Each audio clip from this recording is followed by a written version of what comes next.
Boa noite a todos. A graça e a paz do nosso Senhor seja com todos nós. Graças a Deus por esse tempo que nós temos de refletir a palavra de Deus, sem sombra de dúvidas. Tem sido um momento muito abençoador mesmo, que o Senhor continue nos confrontando com o poder da sua palavra e nós sejamos impactados por ela. Tive alguns momentos com vocês aqui, falando sobre discipulado, numa temática diferente do que os outros irmãos têm abordado.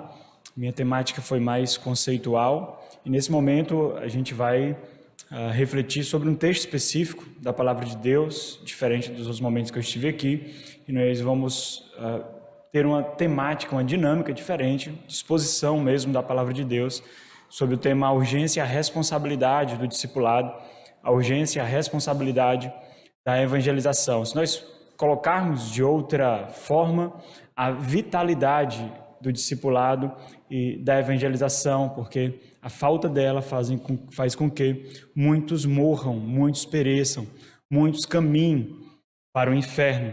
E nós vamos refletir sobre isso no livro de Oséias. Oséias, não vá para lá agora, nós vamos passar para outros livros antes, não é? Deixa eu dar um pouco do contexto para vocês de Oséias, mas do papel do povo do Senhor que perpassa as alianças que Deus fez com a terra, que Deus fez com o povo. Independente da antiga ou da nova aliança e das alianças que nós encontramos no Antigo Testamento, o povo de Deus sempre teve um papel, um objetivo principal, que foi representar Deus perante as nações, que foi representar Deus perante os povos. O povo de Deus, ele deve viver uma vida em que Deus apareça. Então, à medida que o povo de Deus é exibido, o próprio Deus deve ser exibido através daquilo que ele faz, da forma que ele vive, das escolhas que ele tem, dos anseios do seu coração. E essa finalidade existencial, esse propósito fundamental para o povo de Deus, ele é extremamente claro nas Sagradas Escrituras, é muito óbvio nas Sagradas Escrituras, simplesmente porque ser povo de Deus está encharcado do propósito que o próprio Deus colocou nesse povo, de forma que aquilo que o povo faz, ou aquilo que o povo deixa de fazer, é uma prova, é um testemunho, é evidência, ou a favor ou contra o povo. Quando nós nos eximimos de fazer, de expressar o propósito para o qual nós fomos criados, nós constituímos essa nossa omissão em prova contra nós mesmos diante do tribunal de Cristo. Então nós somos provas contra nós mesmos para nossa condenação, ou nós somos evidências diante de Deus,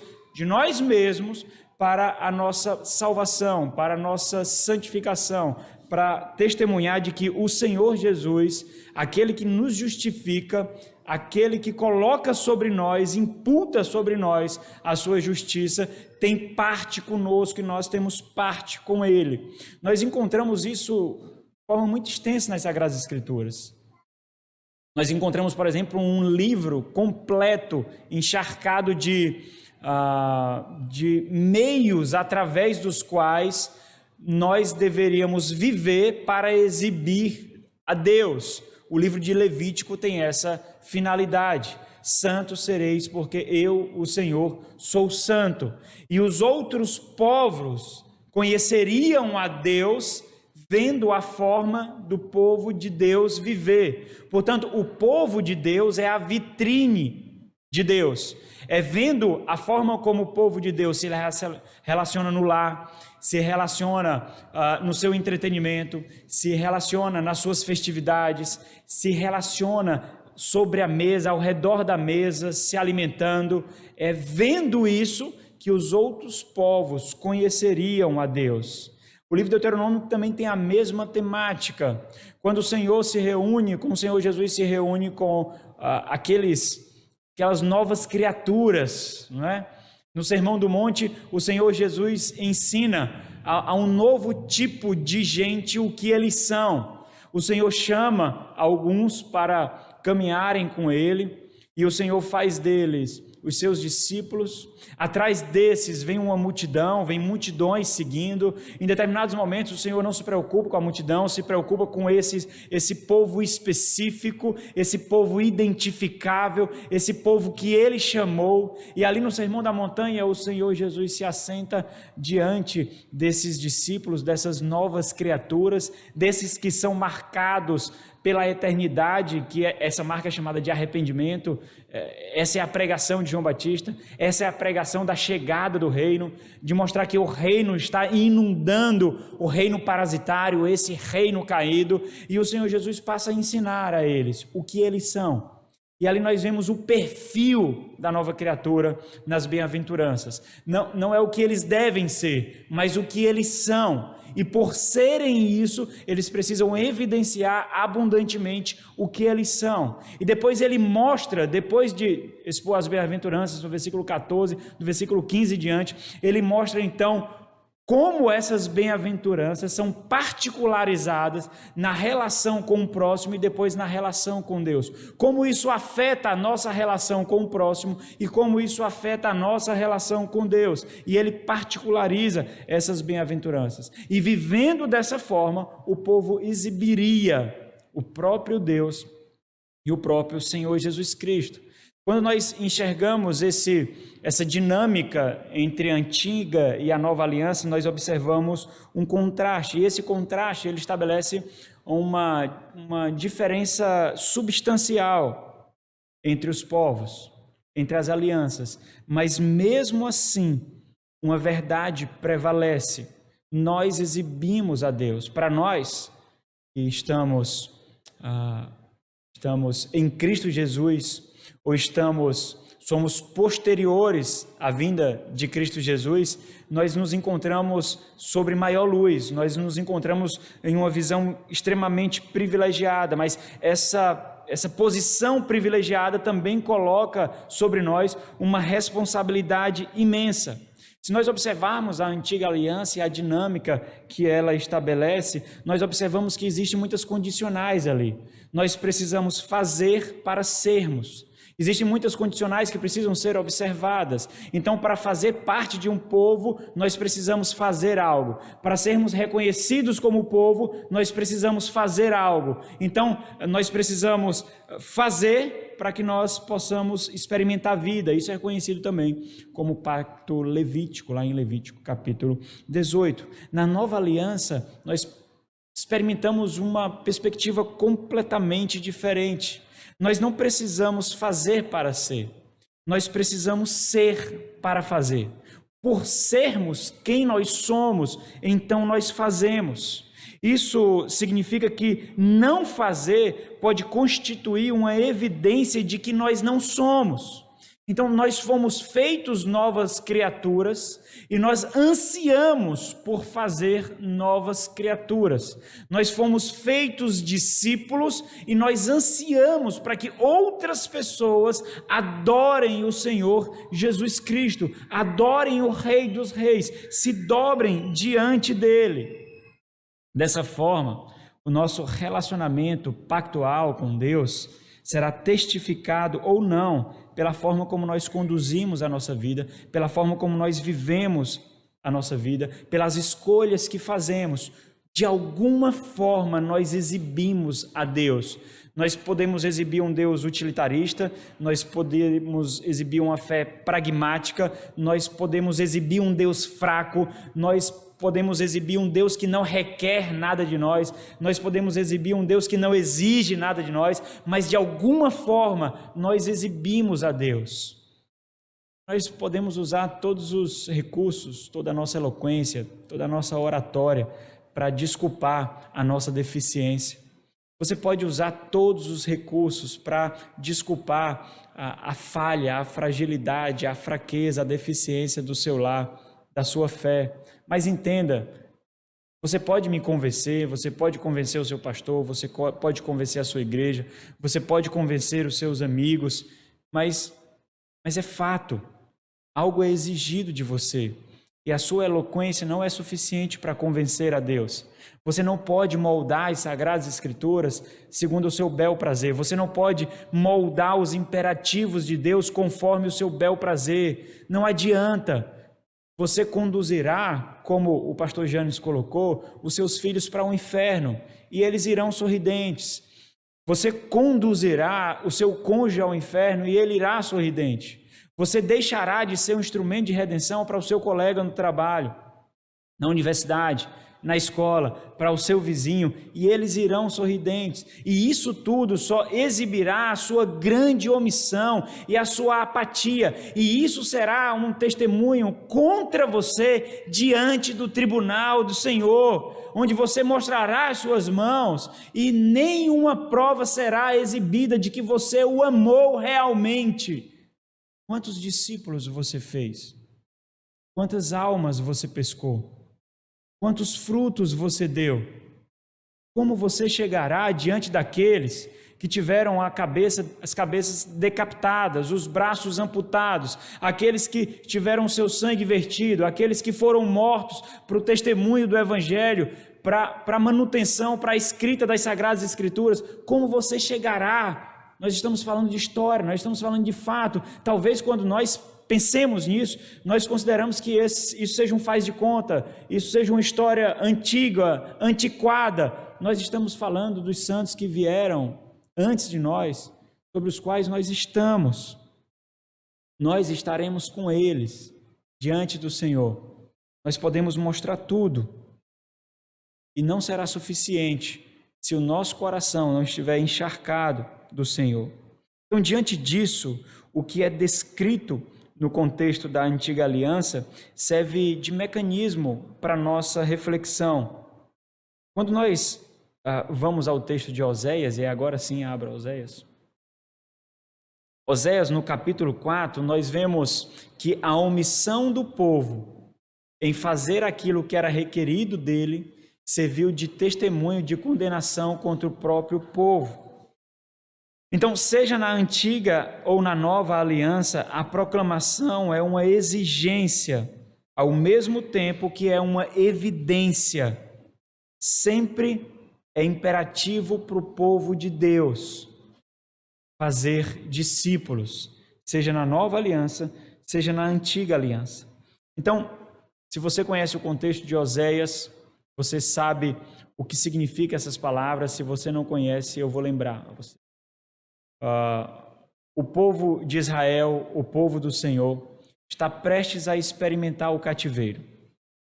O povo do Senhor aqui buscou viver as suas próprias vontades, as suas próprias necessidades, os seus próprios anseios, satisfazer a sua própria carnalidade. O povo de Deus sempre pecou contra Deus, desde o Egito, desde do deserto, quando o povo estava para adentrar, atravessar o Jordão, entrar após as muralhas de Jericó, logo após em Gilgal o povo constituiu um centro de idolatria. E daí então, até chegar ao tempo de Oséias, o cálice da ira de Deus foi sendo preenchido com idolatria e todos os tipos de pecados que a idolatria traz. No final das contas, o que nós percebemos em Oséias é que a idolatria não diz respeito a ídolos, mas a idolatria diz respeito a eu mesmo, ao meu ego, às minhas satisfações, às minhas necessidades. E quando eu olho para mim mesmo, eu esqueço dos perdidos, mas quando eu olho para o Senhor, eu vejo a urgência e a responsabilidade que eu tenho de salvar pecadores, de fazer aprendizes de Cristo, de amar aqueles que estão sendo marionetes de Satanás. Eu entendo isso, mas quando os meus olhos estão voltados para mim mesmo, isso é algo banal, isso não é um imperativo para mim. Por isso eu desprezo completamente a minha vocação. Então, o cálice da ira de Deus encheu. O povo de Israel, do Reino do Norte, experimentará o cativeiro assírio. O povo de Israel, o Reino do Norte, experimentará a ira de Deus, porque não escolheu o Senhor, mas escolheu satisfazer as suas próprias vontades. E o Senhor estabelece um tribunal aqui para tratar, porque um pacto foi quebrado. Todos nós nos relacionamos com Deus com uma forma muito específica. Existem termos através dos quais nós nos relacionamos com Deus. Deus se relaciona com seu povo e Ele estabelece a forma desse relacionamento com seu povo. Nós não nos relacionamos com Deus da forma como nós bem entendemos. Existe um pacto estabelecido e esses pactos expõem os termos através dos quais nós nos relacionamos com Deus. E o povo, e é interessante, quando nós percebemos o culto aqui no tempo de Oséias, o povo não deixou de cultuar a Deus. O povo não deixou as práticas religiosas, o povo continuou indo ao templo, o povo continuou com as suas dietas religiosas, o povo continuou com as suas festividades religiosas, mas o coração do povo não estava lá. O povo fez uma amálgama entre os ídolos e Deus. E eles não entenderam que a misericórdia de Deus, em tardar a ira de Deus, era um instrumento de exortação. Na verdade, eles estavam considerando que fazendo isso tudo, estavam agradando a Deus e saindo impunes, mesmo quando eles tinham a sua carnalidade completamente satisfeita. Mas o cálice da ira de Deus encheu. E o Senhor estabelece esse tribunal e coloca inúmeras provas de condenação contra o próprio povo. O capítulo 4 de Oséias, especialmente os 3 primeiros versículos, que é o que nós vamos nos deter, mostra que uma dessas provas é o fato do povo não fazer aquilo que só cabia a ele fazer. O povo de Deus é o único que poderia fazer aquilo que Deus requer. Então ele diz: ouvi a palavra do Senhor, vós filhos de Israel. Porque o Senhor tem uma contenda com os habitantes da terra, porque nela não há verdade, nem amor, nem conhecimento de Deus. O que só prevalece é perjurar, mentir, matar, furtar e adulterar, e há arrombamentos e homicídios sobre homicídios. Por isso a terra está de luto, e todo o que mora nela desfalece, com os animais do campo e com as aves do céu, e até os peixes do mar perecem. Ouvi a palavra do Senhor, vós filhos de Israel. Abre uma grande sessão que vai até o capítulo 9 de Oséias, onde muitas acusações são colocadas ali. E essas acusações, elas vão de gerais para específicas, para mostrar a consequência da apatia do povo de Deus. Nós vamos ver alguns pontos aqui nesse texto. Primeiro ponto: por que devemos ouvir o chamado? Segundo ponto: qual é a urgência desse chamado? Terceiro ponto: qual o motivo desse chamado? E quarto ponto, qual o resultado de não dar ouvidos a esse chamado?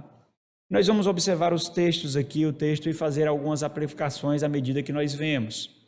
Mas entenda, existe consequência se você não ouvir a palavra do Senhor. E ouvir a palavra do Senhor é o mesmo termo usado aqui pelo Deuteronômio capítulo 6. Ouvir aqui, quando ele diz, vamos adentrar logo o primeiro ponto aqui, por que devemos dar ouvidos? Quando ele diz, o profeta em nome do Senhor diz: ouvi a palavra do Senhor, vós filhos de Israel. É o mesmo termo aqui, chamar, o mesmo termo como nós vemos em Deuteronômio capítulo 4, Deuteronômio capítulo 6, nós vemos esse mesmo termo. Esse ouvir aqui não é um ouvir passivo. Esse ouvir exige uma disposição, exige uma ação. Esse ouvir é como se fosse um start, é como se fosse um acionador da nossa mente e do nosso coração. Ouvir aqui é um chamado à obediência. Ouvir a palavra de Deus deve despertar em nós uma santa reação à palavra de Deus. Quando nós observamos isso, e essa é a ênfase, não é o profeta que fala, não é o homem que fala, e esse é o porquê de nós darmos ouvidos, mas é o Senhor que fala. A palavra não é do homem, como foi colocada aqui, mas a palavra é do próprio Deus, e isso deve causar em nós profundo temor. Então, ouvir os estatutos, ouvir os juízos, ouvir os ensinos, ouvir a doutrina, é ter uma disposição favorável a ela, é fazer com que ela mova a nossa mente, mova o nosso coração, das formas como foram expostas aqui na primeira preleção. Ouvir é um chamado, é um imperativo, nos causa um alerta, é um acionar de trombetas, nos coloca à disposição, aciona os soldados, aciona o exército. Ouvi, porque o Senhor tem uma contenda. Ouvi, porque um alerta é soado. Ouvi, porque a morte jaz à porta. Ouvi a palavra do Senhor. Nós podemos colocar todas as desculpas. Isso é uma indireta para mim. Essa palavra não se aplica a mim, essa palavra não cabe a mim, o meu contexto é diferente, a minha realidade é diferente, as minhas atividades são demais, as minhas responsabilidades são outras, mas o imperativo continuará: ouvir a palavra do Senhor. O objetivo dessa expressão é enfatizar justamente isso. Essa palavra não é de homem. Essa é a palavra do próprio Deus, não é o profeta que fala, o profeta é um instrumento, e é interessante como Deus manipulou completamente a vida de Oséias, para que a vida de Oséias fosse uma parábola viva do relacionamento de Deus com o seu povo. Muito provavelmente o ministério de Oséias durou 30 anos.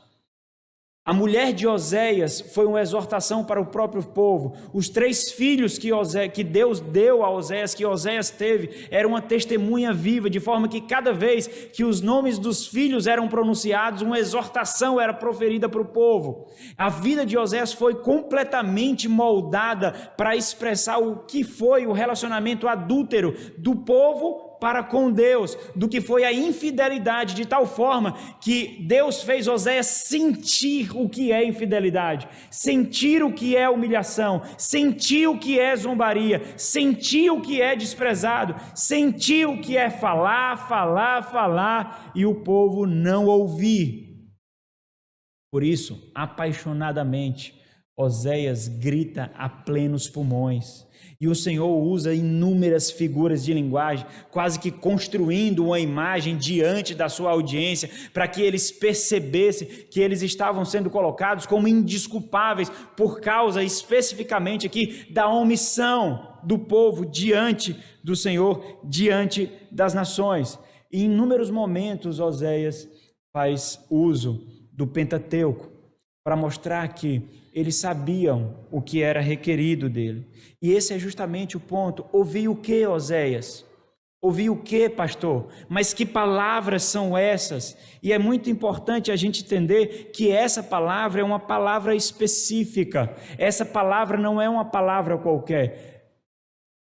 Eu duvido que você não tenha ouvido o que eu estou falando para você. Eu duvido que você já não tenha ouvido tudo que já foi proferido nessa escritura. O seu problema não é falta de conhecimento. O seu problema não é ignorância da palavra de Deus. O seu problema é apatia do coração, é ineficiência da graça recebida em você, onde você tenta moldar, adestrar a graça segundo as suas próprias necessidades, segundo os seus próprios anseios, segundo os seus próprios desejos, mas não é falta de conhecimento. E se você não conhece essa palavra, se você não conhece o Senhor, agora as portas do céu estão sendo abertas para você, para que você tenha conhecimento dessa palavra que pode lhe dar vida. Mas você sabe que palavra é essa?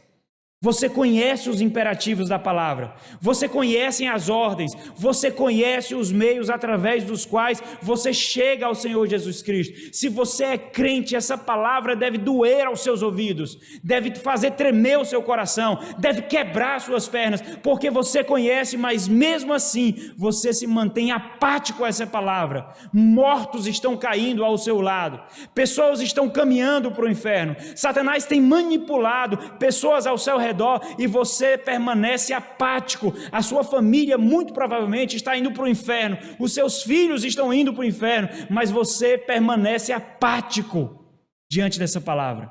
Você conhece essa palavra não é estranha para você.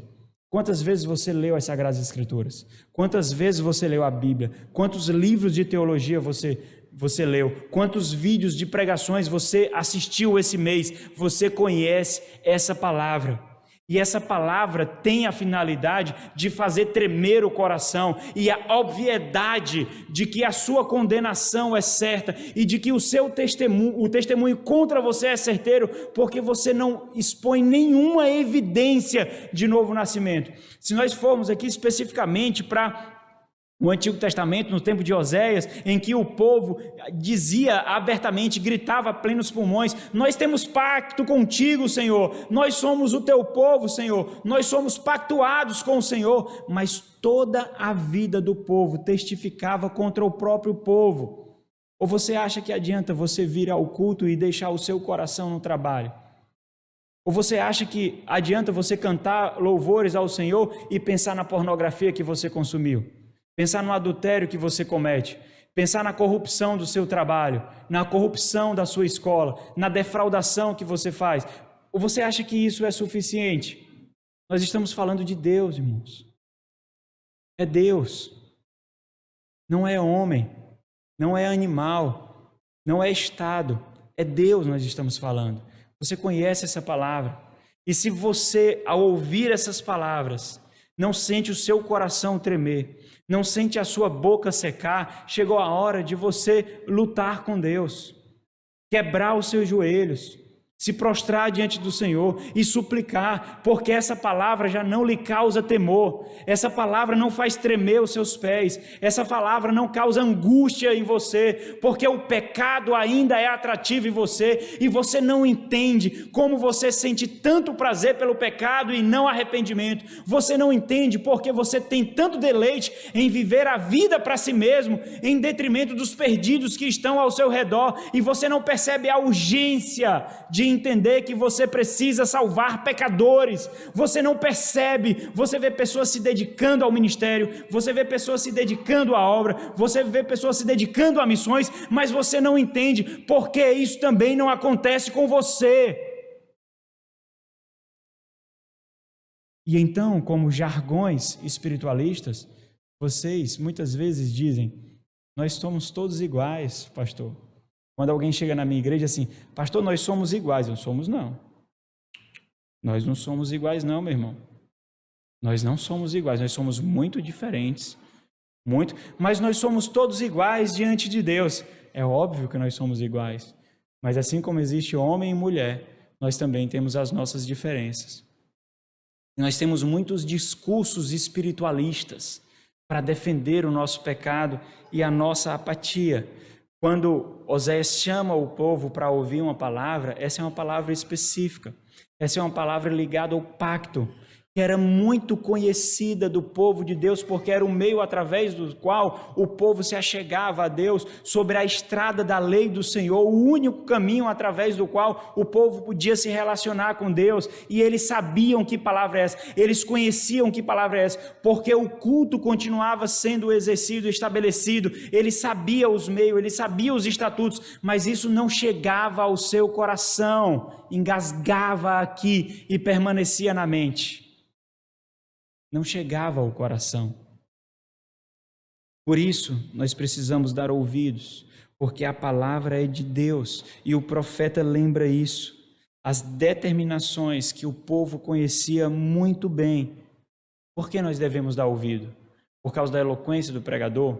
Por causa dos títulos do pregador? Por causa dos livros que ele escreveu? Por causa da instrumentalidade dele? Não. Porque Deus fala por meio de vasos de barro, por meio de imperfeitos, de pecadores. Deus mostra a pedintes onde tem alimento por meio de mendigos. Por isso nós devemos dar ouvidos. Mas qual é a urgência desse chamado? Versículo 1 e 2 novamente. Se nós mesmos considerarmos que diante desse fato o povo não julgava ainda ser suficiente dar ouvido à palavra de Deus, talvez o porquê de dar ouvido deveria ser suficientemente gritante para dar ouvidos. E o porquê vai muito além de nós, porque o Senhor tem uma contenda com os habitantes da terra. O Senhor tem o litígio com os habitantes da terra. O Senhor tem uma briga, tem uma disputa, o Senhor tem um processo, o Senhor tem uma acusação, e aqui a figura é jurídica, é legal, nos termos pactuais mesmo. O fato é o seguinte: Deus está dizendo que não está em paz com o mundo. Então entenda, não é um animal rosnando para o homem, não é um animal rosnando para o mundo, não é o homem apresentando uma contenda, uma acusação contra o próprio homem, não é um Deus fictício fraco, mole, fabricado por corações humanos que têm uma contenda contra a terra. Não é um tagarela com uma fala inconsistente que tem uma contenda contra a terra. É o próprio Deus, único, soberano, Criador de tudo, todo-poderoso, que tem uma contenda contra a terra. E o versículo 3 enfatiza que essa acusação se estende por toda a extensão da terra. A presente situação entre Deus e os habitantes da terra não é de paz. Então entenda, se você não perceber o amor que você tem pelo próximo, coisa que o povo de Israel nesse tempo não percebia, isso não significa nada para você, porque a contenda aqui é contra os habitantes da terra. Mas é você que é chamado à responsabilidade. Por que você é chamado à responsabilidade? E isso suscita em nós uma pergunta necessária. Onde está a surpresa dessa afirmação? Desde o Éden, desde Gênesis capítulo 3 da queda, nós sabemos que Deus tem uma contenda com os habitantes da terra, que Deus não está em paz com os moradores da terra, que Deus não suporta a presença do pecado, que Deus não suporta a presença de uma vida pecaminosa, que Deus requer a mortificação do mal, que Deus requer a mortificação do pecado. Então isso não é novidade para nós. Mas qual é o ponto aqui? O ponto aqui não é se a terra sabe disso ou não. O ponto aqui é que o povo de Deus sabe disso. Você sabe que Deus tem uma contenda com os habitantes da terra. E se você não é crente, Deus tem uma contenda contigo. E agora você tem uma oportunidade de redenção. Mas entenda, Deus não está em paz com a terra, e Deus não está em paz com a terra porque o povo está se omitindo em fazer aquilo que apenas Ele é capaz de fazer. Ele foi munido com toda a instrumentalidade, com todas as ferramentas para fazer algo que somente Ele pode fazer, e o povo de Deus sabe disso. E se você é povo de Deus, você sabe disso. Você olha os caminhos dos ímpios e você vê morte. Você trafega pelos mesmos locais, muitas vezes que os ímpios trafegam, e você percebe que ali não há aroma de vida, mas há odor de morte. Você sabe disso. E o que você faz? E o que você faz quanto a isso? E essa é a grande questão, nós sabemos. Veja, o Senhor não se dirige aos habitantes da terra para dizer que tem uma contenda com a terra. O Senhor se dirige ao seu povo para dizer que tem uma contenda com a terra. Por quê? Porque o povo de Deus deveria ter um coração sensível, de carne, em discernir-se o que isso significa. Deveria entender a sua responsabilidade como luz e sal. Deveria entender a sua responsabilidade como farol. De tal forma que vir ao culto 2, 3 vezes por semana não é suficiente se nós não estamos salvando pecadores, se nós não estamos atraindo os perdidos. Deus tem uma contenda com os habitantes da terra, e essa responsabilidade é do povo de Deus, porque o povo de Deus falhou em fazer aquilo que somente Ele pode fazer. Ou seja, o povo de Deus é o único lugar na terra onde é possível encontrar paz entre a criatura e o Criador, entre Deus e o homem. Entenda, você tem a solução do problema do mundo em suas mãos. Você tem a solução. Se você é cristão, você tem a solução do problema de muitos e muitos casamentos. Você tem a solução da corrupção, você tem a solução do mal, você tem a solução da deterioração do mundo. Você tem a solução, você sabe disso. E o que você faz com essa solução? Cristo é a solução, Cristo é o meio, Cristo é o remédio, Cristo é o médico. Você tem a luz em meio às trevas. Você é o sal que retarda o apodrecimento e que mostra o sabor da vida, o sentido da existência. Você. E o que você faz? Você entende a urgência? Ninguém mais pode fazer isso, irmãos. Ninguém. Nós somos exclusivos. Nós somos os detentores da verdade. Nós Nós temos a vida em nossas mãos, nos nossos lábios, nós temos a vida. Nós somos responsáveis por tamanha responsabilidade, por tamanho privilégio. Nós somos responsáveis. Você entende o peso disso?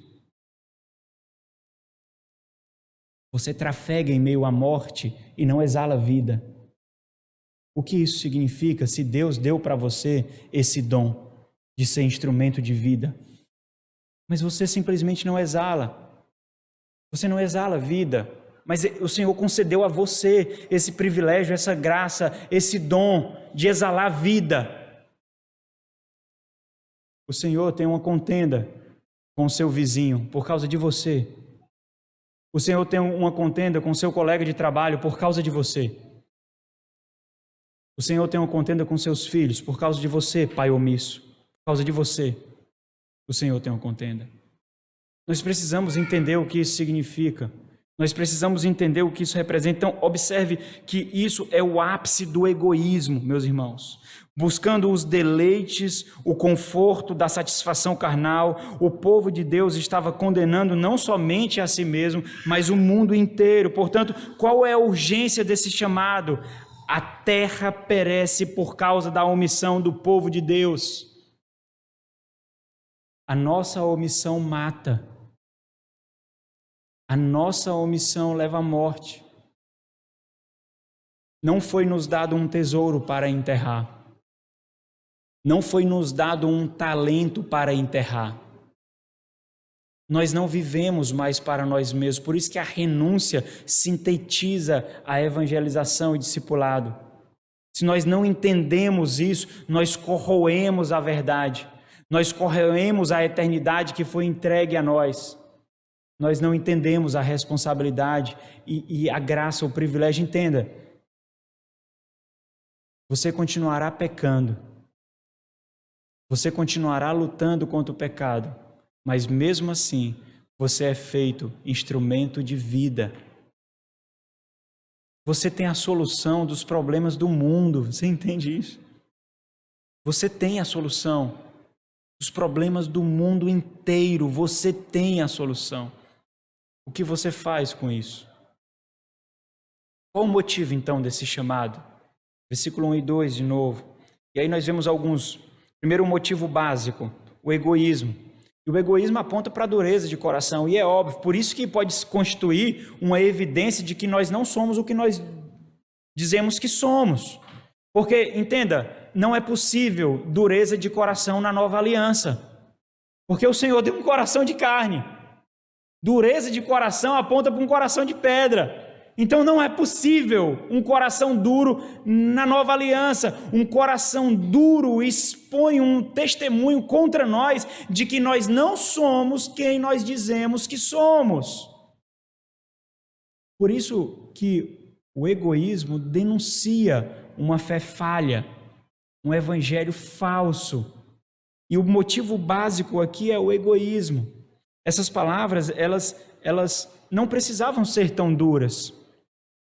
Bastava que o coração do povo estivesse constantemente voltado para Deus, ou seja, cada vez que eles se aproximavam de Deus, se constituía se distanciar de si mesmo. E cada vez que eles buscavam se distanciar das suas próprias vontades, as suas próprias ansiedades, os seus próprios desejos, os seus próprios privilégios, e isso deveria os aproximar do Senhor. E nesse meio ser instrumento de graça e evangelização. Se cada passo que nós damos fosse avaliado à luz da santa palavra de Deus, não nos distanciaríamos tanto do caminho, da vocação que foi entregue aos santos, de levar salvação. Então, não tenha dúvidas, a dureza das exortações aqui, os alongamentos das repressões que Deus direciona ao povo de Israel aqui por meio de Oséias, é em si mesmo demonstração do tamanho da gravidade do pecado do povo.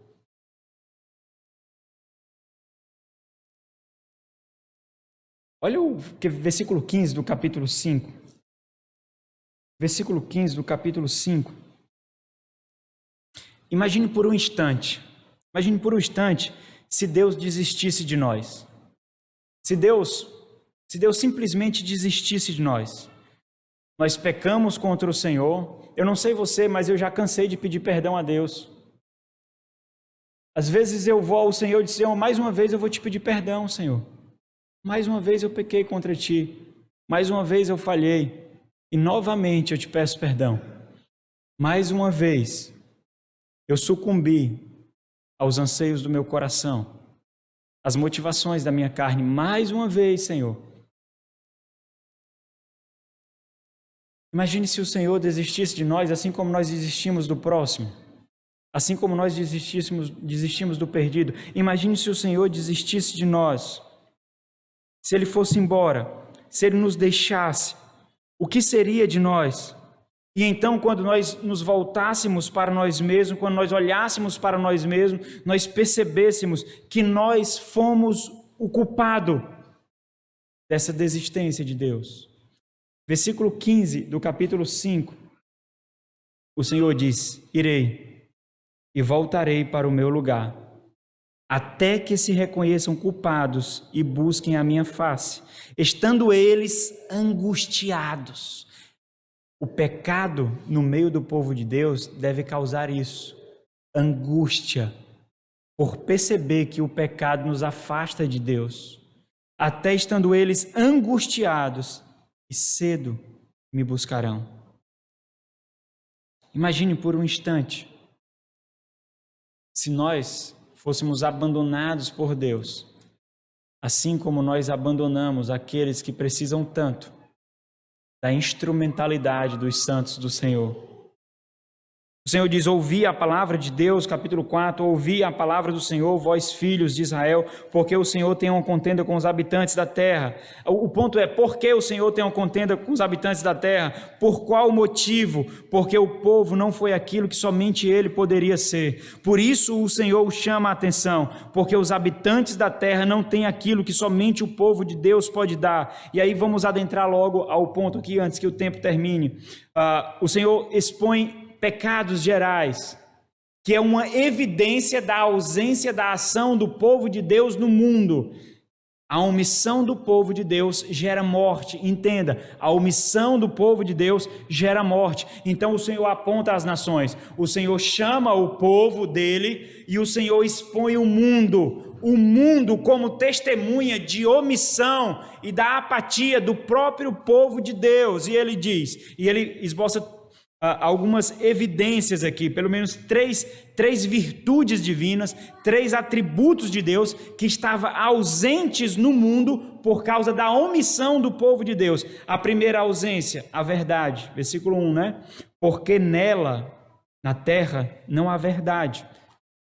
Olha que graça maravilhosa. Essa verdade aqui diz respeito a relacionamentos de lealdade, relacionamentos que são amarrados e envolvidos por fidelidades, relacionamentos verdadeiros, relacionamentos leais. Nós somos aqueles que exibimos para o ímpio, exibimos para o povo que não conhece o Senhor o que significa verdade, o que significa lealdade, o que significa fidelidade. Então a terra não tem esse testemunho, a terra não sabe o que isso significa, porque o povo de Deus é egoísta, porque o povo de Deus está omisso. A segunda ausência, porque na terra não há amor. E amor aqui é uma palavra muito importante para o livro de Oséias, é um termo pactual chamado Hesed, é um termo que está ligado ao amor leal, ao amor pactual. Então, esse amor está ausente no mundo. Esse amor de lealdade, não por interesse, não por condicionalidade, esse amor que leva à devoção pactual, está ausente no mundo por causa da omissão do povo de Deus. Então o amor é permeado por circunstâncias, o amor é permeado por romantismo, o amor é permeado por carnalidades. Por quê? Porque o povo de Deus está ausente. Terceira evidência, ou terceira ausência, porque na terra não há conhecimento de Deus. E esse terceiro ponto, ele amarra os outros dois, ou ele descreve o porquê da ausência da verdade e do amor, porque não há conhecimento. E nós somos o instrumento de conhecimento de Deus. E aqui esse conceito também é extremamente importante para Oséias, porque ele sintetiza o porquê da ausência desses dois, ou seja, na terra não há verdade, na terra não há amor, porque na terra não há conhecimento de Deus. E para que a terra tenha conhecimento de Deus, eles precisam ouvir o que, irmãos? A pregação do Evangelho, a pregação da palavra de Deus, tanto exposta como encenada, como foi colocado aqui. Nós somos uma pregação viva, mas nós também proclamamos essa palavra, esse conhecimento de Deus. E a terra perece por quê? Porque não há esse conhecimento de Deus. Isso quer dizer que é a ausência do testemunho do Senhor que fomenta infidelidade, ignorância e obstinação.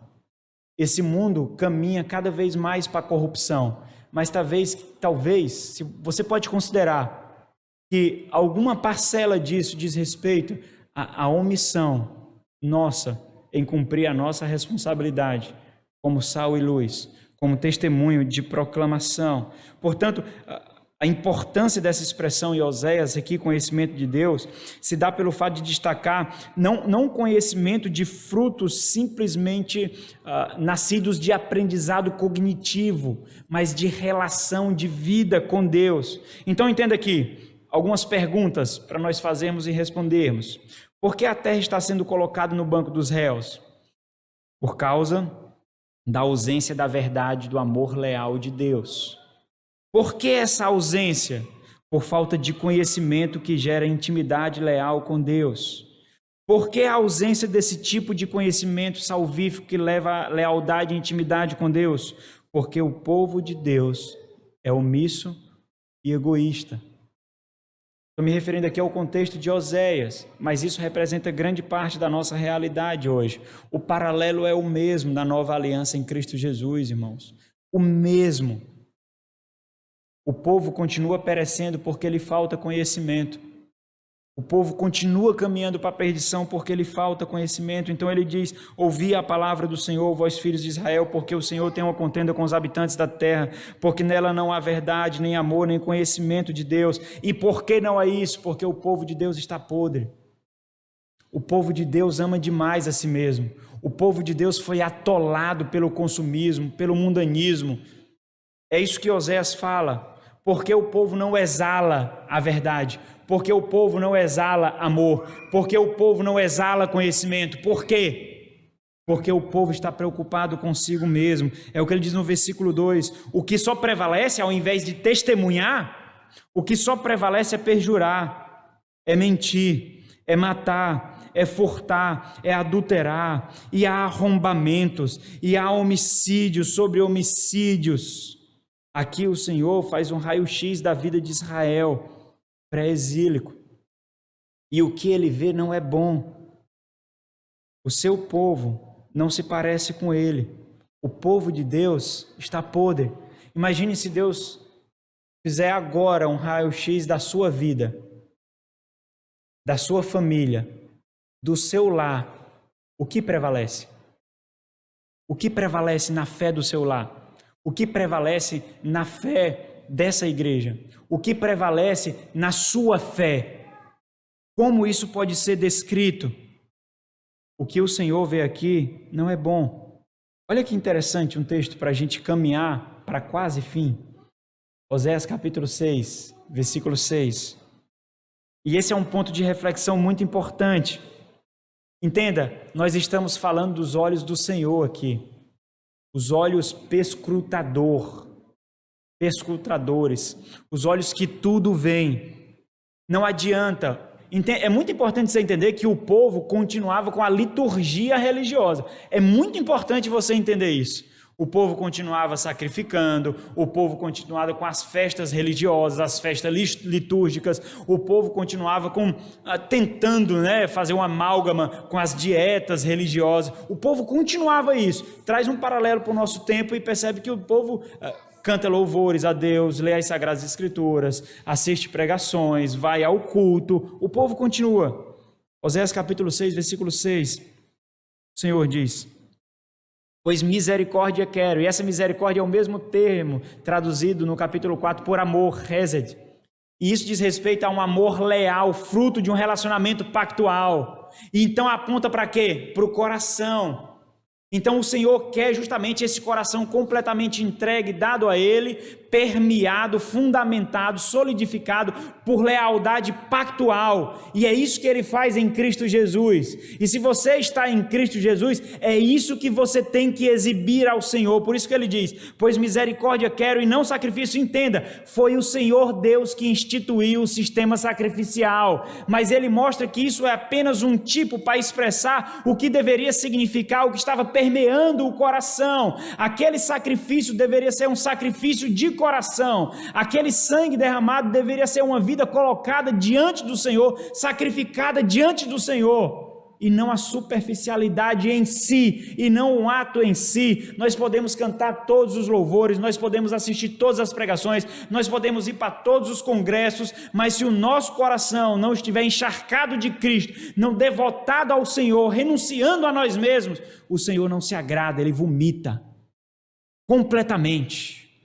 Pois misericórdia quero e não sacrifício. E ele faz um paralelo aqui. E conhecimento. O que é esse conhecimento? Darat é um termo cuja raiz é yadá, que também tem um significado pactual. É um conhecimento que leva em amor e lealdade íntima com o Senhor. É isso que ele quer. Se o conhecimento que você tem não o leva a isso, o Senhor expurga esse conhecimento. Isso não significa nada. Você pode impressionar outros, mas o Senhor, você não impressiona. Você não impressiona mesmo, porque esse conhecimento é repulsivo a Deus. E conhecimento mais do que holocausto.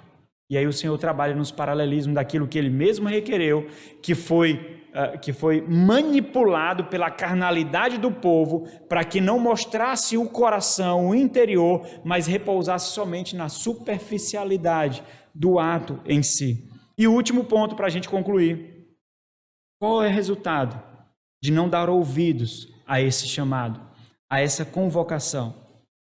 E esse ponto do texto, ele destaca algo absurdamente negligenciado por nós. Entenda, independentemente do que façamos, nós nunca afetaremos a nós mesmos. Sempre nós afetaremos outros, além de nós mesmos. Você exerce em alguma medida influência sobre outros.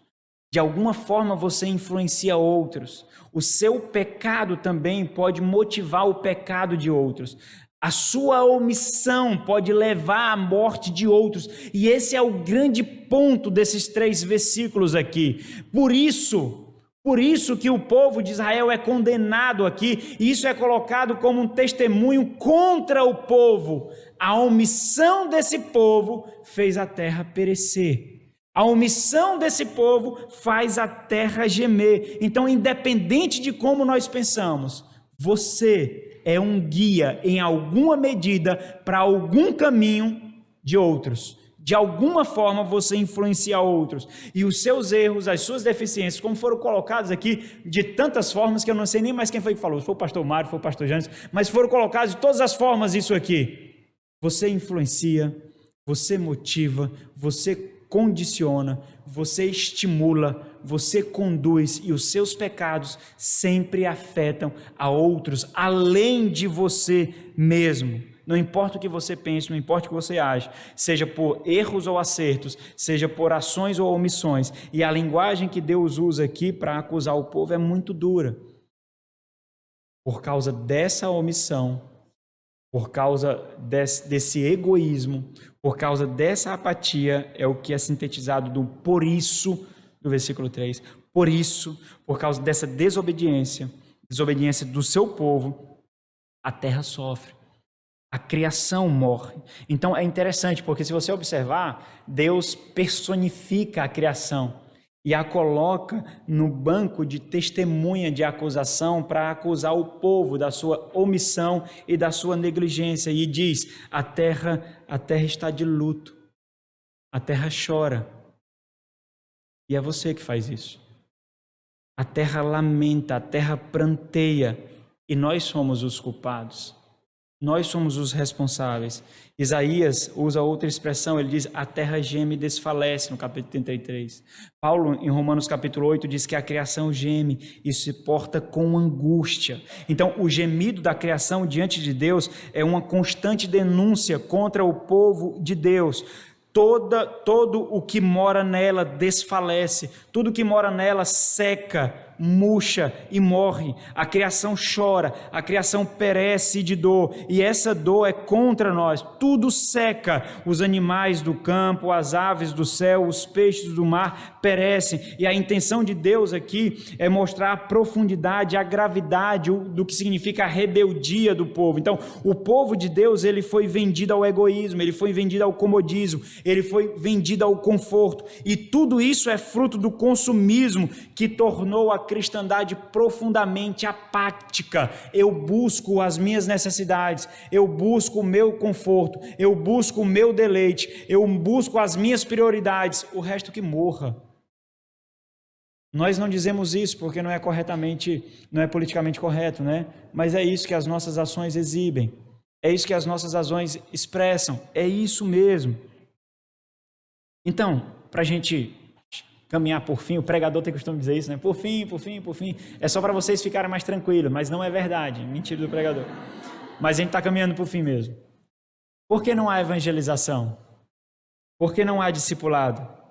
Porque o povo de Deus não tem encontrado plena satisfação em Deus e busca essa satisfação no sexo, no dinheiro, no sucesso, em tudo isso que permeia essas três coisas. Se houver plena satisfação em Deus, Ele nos basta e nós o ouviremos e faremos aquilo que Ele requer. Pode vir muito dinheiro com isso, irmãos. Pode vir muitos bens materiais por isso. Mas esse não será o nosso foco. Não será, mas pode vir. Mas não será o nosso foco, e quando vier, isso não irá modificar as estruturas do nosso coração, que são completamente dele. Por que não há evangelização e discipulado? Porque fazer discípulos é desconfortante, é chato, é humilhante. Porque Cristo não vale a pena para alguns. Você não quer ser humilhado, você não quer o desconforto, você não quer a luta para salvar aquele que se afoga, para salvar aquele que está na tempestade. Você não quer a luta para dar de beber àquele que está no deserto. Você não quer a luta de dormir tarde, de acordar cedo, de gastar os seus recursos financeiros, porque é isso que discipulado e evangelização exigem. No final das contas, é isso. Nós podemos dizer o que for, mas é isso. Então, por fim, observe uma verdade latente aqui. E se você que puder guardar somente essa verdade que eu vou dizer agora, de tudo que eu disse, isso será suficiente. Deus quer enfatizar aqui que onde há desobediência, há dor, morte e luto. Onde há desobediência, omissão, há dor, morte e luto. Vá para Oséias, capítulo 14. Olha como ele termina o texto. Olha como ele termina o texto de Oséias aqui. Oséias nunca viu isso acontecendo do versículo 9, capítulo 14. Ele nunca viu isso acontecendo. Mas esse é um desafio à verdadeira sabedoria. Você se acha sábio? Você se considera sábio? Então aqui é um teste, é um desafio. Ele diz assim: quem é sábio que entenda estas coisas? Tudo isso que ele disse.